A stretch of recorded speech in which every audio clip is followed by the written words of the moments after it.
Welcome, everybody. Hello. Thanks for being here. Coming at you live from Brooklyn. This is Spirit Matters, your daily spiritual check-in with the Bhakti Center. My name's Dal Guranga, and I'm here with Brejrani, who's our guest for this week. Yay. Welcome, Brejrani. How you doing? I am good. I am very good this morning. Yes. Good. Tell me what's good. What's good? Well, I I have a little routine that I kind of do in the morning, which is actually there's a little app that I listen to in the morning. And this morning it had me just sort of sinking, just getting out of my head and being aware of my body, just kind of sinking Mm, into the feeling of myself in the chair, of the way in which my body kind of, as you breathe, your body kind of really just gently rocks. It's like this like motion. And we're so often in our heads. We were talking a little bit about this the other day. We're so often in our heads that the more opportunities we give ourselves, to just drop into the okay, I'm in this chair. I can feel the weight in the chair. I feel my hands on my pants and just dropping into the physicalness, which is really the now. Our mm. minds are focused usually on the future and the past, very often not in the now. But a way to Yeah. just be focused in the present is just to be aware of the physical sensation of being. So I just did that a little bit, and that just always just drops me into a very different kind of place than I think. So. Yeah. We got to get on your routine. I was thinking about that because I think that we live in such a world that so takes us out of the present moment so easily and so often. I mean, it's hard. Like I was looking at something the other day that was saying all the different scenarios to stop looking at your phone when you're having dinner with somebody, stop looking at your phone when you're in the bathroom, stop looking at your phone when you're and just the automatic response. And what does it mean to look at your phone? Look at your phone means I'm catapulting myself out of the present moment. I'm catapulted myself to somebody else's vacation, somebody else's dinner, somebody else's news story, et cetera. And we live just with these devices in our pocket and all over the place that take us out of the present moment. It's just so easy. And I think that so much of like anxiety and worry and fear and even depression, so much of it comes, it's a lack of presence, Mhm. and so much of it like can just be, whew, like I love that just sensation of just diving deep into just kind of like my presence of mind and body. And there's a lot that can come from that. So I was just thinking that this morning. I didn't do it, I think, as successfully as you seem to have, but I appreciate the reminder. And it was really, to be honest, it was really like 2.5 minutes. It really was Hmm. just 2.5 minutes that just kind of, and then the Yeah. opportunity is to think throughout the day, like every new thing that I do, every new person that I talk to, can I spend the first 30 seconds just being here, being present, just kind of focusing.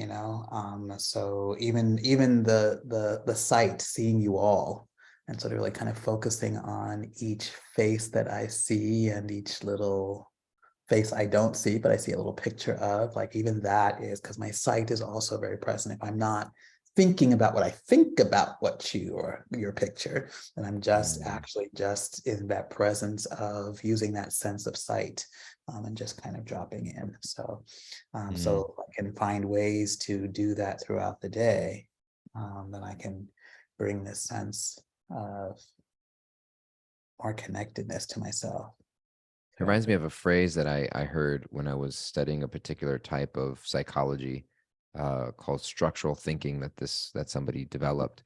And he had this phrase that he would say, start with nothing. Mhm. Start with nothing. That when you're having a conversation, it was specifically for like counselors and people that do coaching with other people.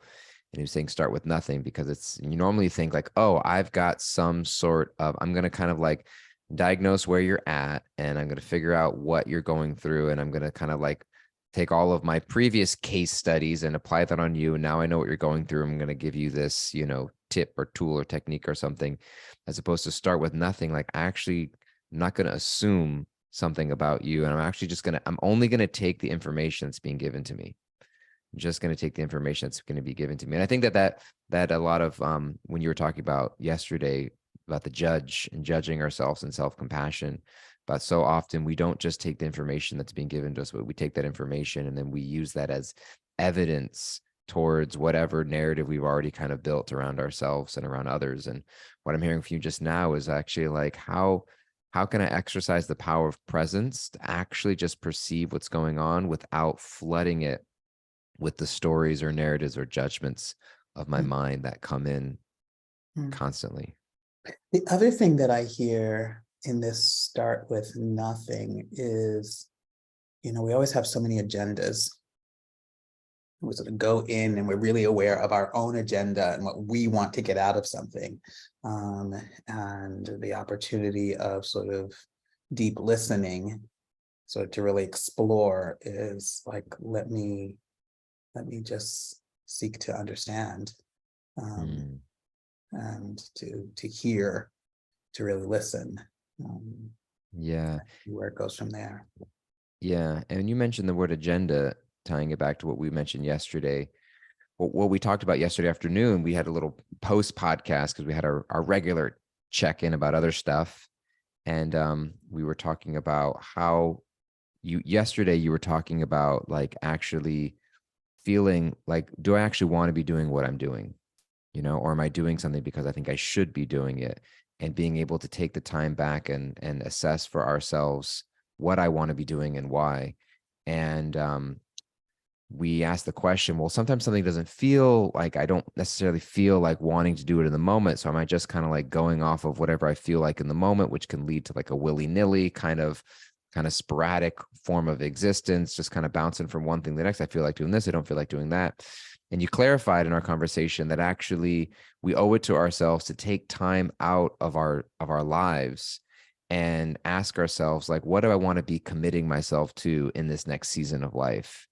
And that's going to take some sacrifice. It's going to take some commitment. It's going to take some discomfort at times, but then I can use that to dial back to my previous commitment. This is why I'm doing that. This is why I'm moving through this discomfort, because I committed to myself that this is something that I want to do, and connect back to the reason of why I'm doing it, rather than just kind of moving through. I've totally forgotten why I'm doing what I'm doing. Mhm. Yeah, I'm glad that you asked that question about sort of feeling in the moment, because it kind of helped clarify sort of how what I said could be heard. And this isn't, I'm not saying sort of like, how am I feeling at right this moment? I'm gonna just like do whatever I'm feeling in the moment. Like, that's not what I mean at all. But I think we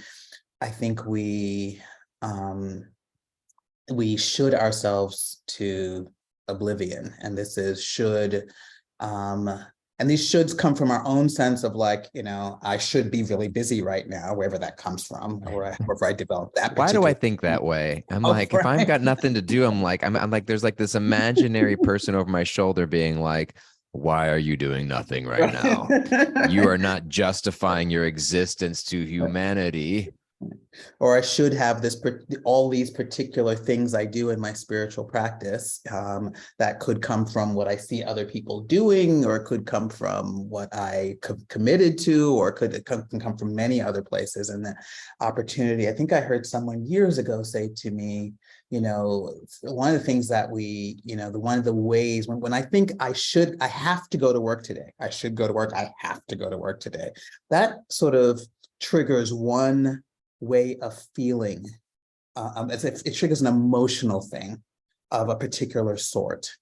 When you actually I get to go to work, I get to have a job, I get to have this income, I get to see these people, I get to do this weather, that kind of shifts, that shift that really, it almost feels like minute shift, but that shift really impacts how you can feel about the thing that you're doing. So similarly, all of these shoulds that we pick up from in our spiritual life, that we pick up from what we see other people doing, what we see other people talking about, what we hear, etc. And we have these lists of things that we haven't actually wholeheartedly committed to doing ourselves, but feel like we should if we're on a bhakti path. How do we Mm, move from the should to this is what I want to commit to doing? These are the things I want to commit to doing. And I have my reasons and I get to do these things and I want to do these things. And there might be a time when I don't in that moment want to, but I really do. I have actually chosen this thing. I feel this way also about relationships, right? You can sort of go, you can end up going on sort of autopilot. And as I said too, I think autopilot kind of like I think relationships go up or down, but they don't go just they don't just go steady ahead, right? And so the opportunity to say, I yes, we made a long-term commitment, but I'm choosing you today. I'm choosing you this month. I'm not just here because I said I was going to be here years ago, and I'm still here, and that's what we're doing. That's why I'm here. But I'm actually continually on a regular basis saying, yeah, this is where I want to be. This is what I want to be doing. And this is what this is, and recommitting and re-putting that energy into it. That I think when we go on autopilot, we're just kind of skating. yeah, I love And that so much. And were you going to say something? Or I don't know. Go ahead. I'm gonna say something or not. I'm really good at interrupting people and then being like, "Were you going to say something?" They're like, I think I was," until you interrupted my train of thought. Um, there's two things I wanted to do. One is I wanted to just kind of everything you were saying was just reminding me of Arjuna's journey in the Gita, and I wanted to just highlight that and connect it real quick. And then I wanted to ask a follow-up question for you personally about this shoulding all over ourselves. Or you said we should ourselves to oblivion. And so, one is I was just appreciating that I think that what you're describing sounds to me like where Arjuna found himself in the beginning of the Gita. He was disconnected from his purpose, and it was like, I'm here doing this thing, and why am I doing in this? And it was kind of like he asked the question, what should I do? But it was really a question more of Arjuna. Krishna was like, I'm not just going to tell you what to do, but I'm going to give you the values and the principles on which you can base why you should do anything. And I think that that's something that we have to, it takes a lot of maturity to get life lessons from the Gita, because so much of our life is asking, what should I do? But spirituality isn't going to necessarily dictate our choices for us, but it's going to give us a set of values and life principles and contexts through which to try to make uh thoughtful, enlightened decisions. And so I think that so much of the Gita, Krishna is giving Arjuna not just direction of what he should do, but he's explaining to him a context by which he can understand the value and purpose of what he's doing. And at the end of the day, he ultimately gives Arjuna freedom to make his decision and do what he wants to do. And it's it's not easy. It's not easy, but I think when Arjuna lost sight of the bigger picture of things, and that's what Krishna gave him. And I think that spiritual life in a lot of ways is giving us a bigger picture of life so that we can stop just running through the motions and connect ourselves to deeper purpose. And that will allow us to make better decisions about what we should or shouldn't be doing. And so I just wanted to make that connection and highlight it, because that's what's coming to my mind as you were speaking and about Arjuna's journey. And the question that I wanted to ask was, how has that, if you're comfortable sharing with us, how has that looked like for you in your recent journey, or at any point in your journey? Like, are there things that you've identified that for a long time you were shooting yourselves to oblivion, and that you recognize, oh wow, I don't want to be shooting myself in this way, and what that adjustment looked like for you, or how is, if you're working through that right now, like, can you give us an example that might shine light for other people? Okay, I have three things to say. Beautiful. One is when you first started talking, I could feel myself up in here, and I just like breath and just dropped into the feeling of my butt on this seat right now. And it really, it's amazing how that shifts things. So that's one. Two, I really appreciate how you bring the conversation back to the Gita. So thank you very much for that. That's what I'm here for. And three, I think I just had this in, I think, September of last year. I had this list of things that I had begun to acquire that like you hear in this talk and that talk and this talk and that talk. And before you know it, you got a list of like 15 things you need to do every day. Um, and I and I don't think I ever committed to wanting to do those things. They were just things that I kept hearing, so just kept adding to the list of things to do. And in September, I just kind of hit a wall. And I was like, and I had to talk to a couple of people about it because I was like, I don't know if this is okay, but I don't know if y'all think this is okay, but I need to tell you where I'm at right now. Yeah, Um, responsibilities, obligations, tasks, things that just had piled up onto your life and on your plate. yeah, but I'm particularly spiritual things. Spiritual things, Spiritual to-dos. spiritual And to-dos. so I have mentors who have been around and practicing living bhakti for a very long time. And sometimes you think those kind of people, like they don't really sort of get it because they seem so like advanced and so and they were very they were very understanding and talked about their own times of coming to that place. So part of it was just giving myself the permission to speak to someone about something that I was kind of in almost because I was still in that should world, but trying not to be. So there was a piece of me that was embarrassed about what I was saying, but I was at that point where I couldn't not say something to someone. And in doing so, what I got back was, yeah, as Solomon said, there's nothing new under the sun, lady. We've been Mm, there too. yeah. And a lot of understanding to figure out my own path, to figure out what those, yeah, there are things I have committed to that's my sort of baseline, things I've committed to my spiritual master about that are kind of baseline. Outside of that, what is it that and I have other commitments, other spiritual commitments I've accumulated along the way before bhakti. And so it just gave me the ability to step back and just take a look at it and say, Mm, okay, and I'm not going to, the challenge with the shoulds is if you don't do them, then the judge comes back in. And you're back mm. to like feeling bad about what you didn't do, what you said committed to doing, but you didn't do, and yada, yada, yada. Um, and um, and you and I've been talking about the way of sort of ease and flow. So I'm doing what I've committed to that I want to do. I want to do it. I'm committed to it, even though at times I might not in the moment, but I know long term, this is what I want to do. And that can keep me sort of moving forward. So it gave me the permission, and I actually had that conversation with a couple of other people after them, after getting such an opening of people who you think, like they just want to understand because they're just so elevated in some form, they're so far along, they just won't get it. And they clearly got it and actually got it so much that they gave me their own examples of those moments in their lives. Mm. Uh, and so that permission, for whatever reasons, it was helpful to have a permission outside to give myself the permission inside. Um, Yeah. What's an example of a spiritual to do?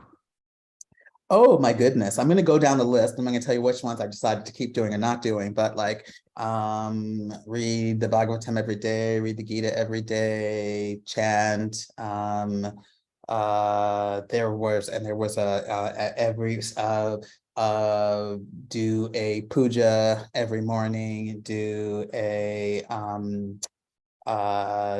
full service offering of my food every time I cook. It was just Let's just get longer and longer and longer and longer and longer. Wait, is this whole bhakti thing's taking a lot of time? And a lot of to-dos, which I don't think when I first started coming around, that wasn't, listen to Mm, Bhagavatam class every day. I mean, yeah, it wasn't what attracted me. Let me be really clear. It's not what attracted me. sure. This wasn't someone said like, you gotta do this, this, this, this, this, this, and this. And therefore, and I was like, sign me up. That sounds great. Just send me the list.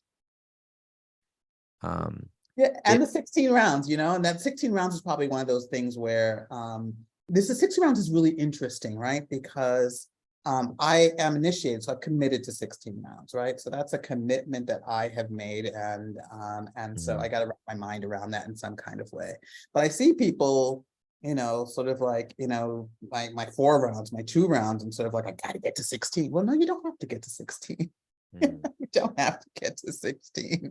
You're just beginning your path 1 round every day and committing to that and doing that or whatever, wherever you are, that's fine too, or anywhere along the way. I remember when Vera asked me back when I first started coming in, and he said something, he's like, "Oh, you're chanting." I said, "Yes." And he said, "How many rounds are you doing?" And I was like, "3." He was like, "Yes." I was like, "Yes." He's like, That's right. why do you want to know? No, his that was a different question. That was someone who asked me, who was like, "So how did you learn how to do that?" And I was like, "I don't know what that was about, but like, okay, just chant, be happy," is what Prabhupada said, and that's what I'm doing. But the enthusiasm of whatever you're doing in that is good. Now, if you want to get initiated or have been initiated, then you have some commitments that you've made. Short of that, do like why put the pressure of 16 if you're at 4 right now? Like, let's just try to keep 4.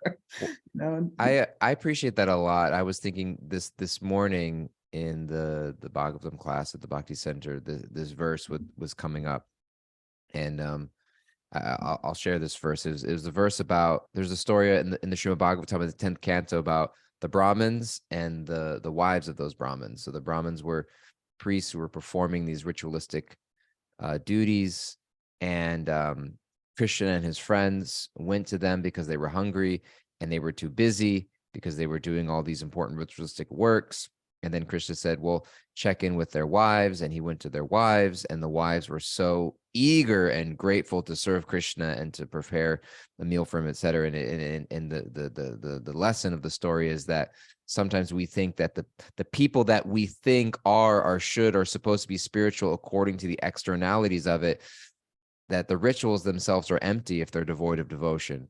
And sometimes our spiritual lives can be, we may not have gone through all of the rites of passages, so to speak, externally, but if our hearts are filled with devotion, then we've achieved something great.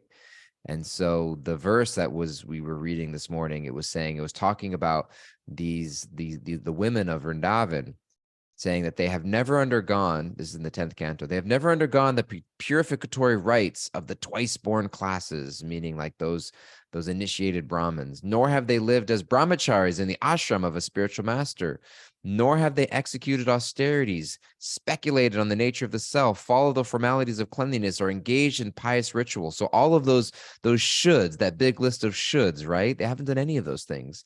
But nevertheless, they have firm devotion for Krishna, whose glories are chanted by the exalted hymns of the Vedas, and who is the supreme master of all mystic powers. We, on the other hand, those Brahmins talking about themselves, have no such devotion, although we have executed all these processes. And so I think that what I was reflecting on and hearing that, and I was also reflecting on a beautiful lecture series by Radhika Ramprabhu, who was talking about the Srimad Bhagavatam, which is where this verse is coming from. We normally think of the Bhagavatam being stories about Krishna and his pure devotees, Krishna and his quote unquote pure devotees, right? And you were talking about people that you were speaking to, and that sometimes people think so elevated that they won't get it, or they're just on another planet, or like, where did you fly in from? Or you must not have any experience with any difficulty because you just seem to be floating through life and everything is just checking off your list perfectly. But he was saying that when we look at the story of the Srimad Bhagavatam, or the story of quote unquote pure devotees, it's not the story of pure devotees who never make any mistakes or have tribulations, but actually it's filled with people making mistakes and stumbling and embarrassing themselves and having setbacks and letting their sometimes their lower nature come out in inopportune moments. But what makes them beautiful is actually the way that they respond to those setbacks and to those shortcomings and to those embarrassments in a way that propels them further in spiritual life rather than entrenched in their ego. It's like, oh yeah, I made a mistake. Let that humble me and bring me closer to Krishna's shelter. oh, wow, I offended somebody. Let me apologize to them and recognize my wrongdoing and beg for forgiveness. Oh, I forgot Krishna in a particular moment. Wow, Krishna, please may that never happen again. May I never forget you. And so all of these stories, and it's I think that it's never our perfect performance of all of the things that puts us in Krishna's grace. It's the attempt to do what we can, and I think what you're recognizing is that if we put that bar on our heads, it's going to crush us.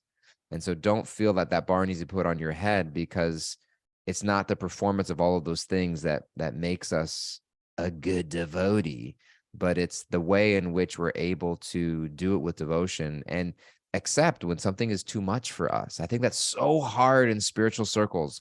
When something is just too much from us, we don't want to admit it because we're afraid we're going to get rejected. We're going to get seen as less than. And it's so humbling for us to admit. And that's Arjuna's beginning of the Gita, is that this is too much for me right now. And so I just appreciated that a lot. And it reminded me of just this whole thread of people that we look up to in bhakti.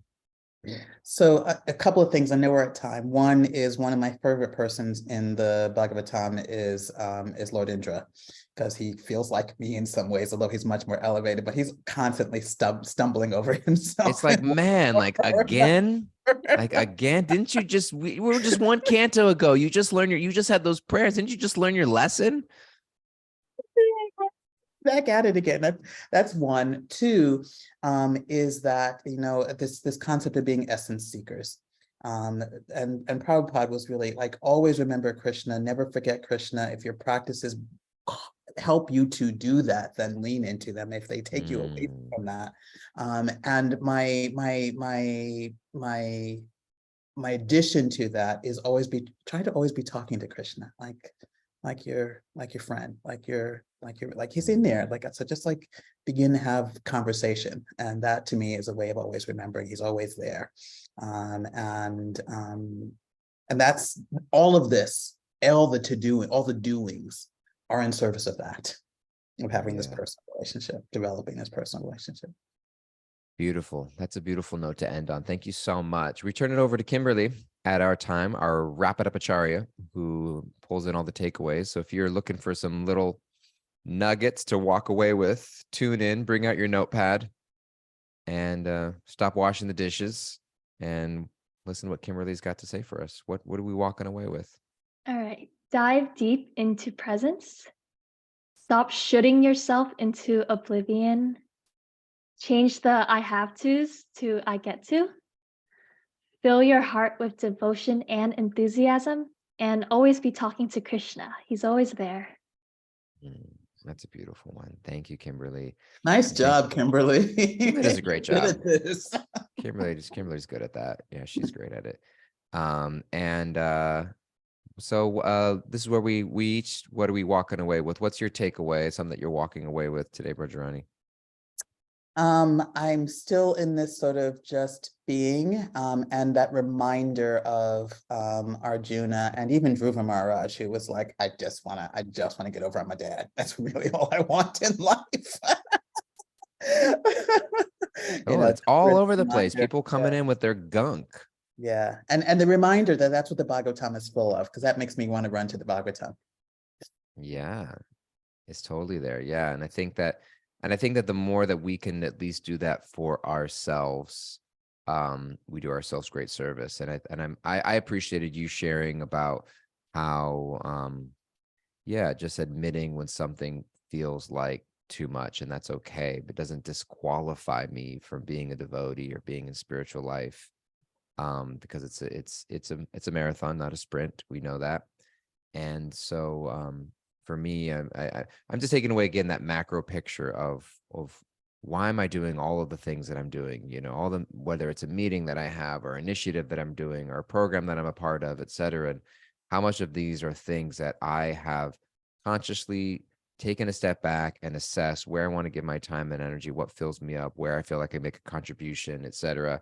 And how much of it is just me, kind of just making short-term, short-sighted decisions because I feel like I should do something. And so that's just a constant evaluation for me that I'm walking away with. And I appreciate a lot. So thank you so much for that conversation. Thank you all those for tuning in. Thank you for our live Zoom audience from tuning in all over the world and all over the country. And thank you for those who are tuning in remotely, wherever you are. Thank you so much for being here. We love you. We appreciate you. Please be in touch with us. Please check out bhakticenter.org to find whatever is going on out there in our at the Bhakti Center. There's always something going on. Please check out what we are doing there. And go and leave us a rating if you haven't already. If you haven't, I don't know what's up because I've been saying it every single time. Spotify, Apple Podcasts, wherever you listen. And if you've already left a rating, then go find someone else and invite them to the podcast. Tell them to come and join the family with us. And if you want to join us live, you can check out Spirit Matters website at thebhakticenter.org. We have a button there. You can check out information on how to join us live, or you can write to us at spiritmatters@bhakticenter.org. We're happy to be in touch with you. All right, that's it for today. We love you. See you tomorrow. Thank you all so much. Be well. Take care. Bye-bye.